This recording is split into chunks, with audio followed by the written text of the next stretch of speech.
How to start a group DM on Discord. Wanna chat with multiple friends without starting a whole server? Today I will show you how to start a group DM on Discord so you can game, study or just gossip with your crew. Let's dive right in. First things first, open Discord and go to the Friends tab.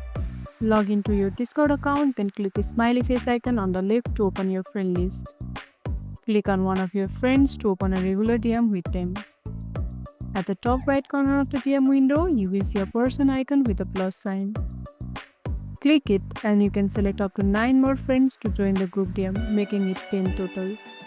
Then hit create group DM and boom, your group chat is live.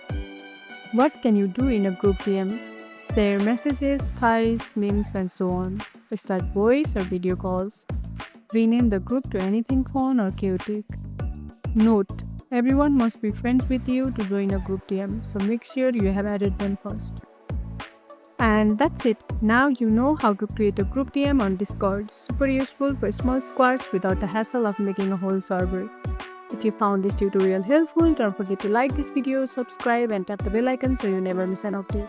See you in the next one.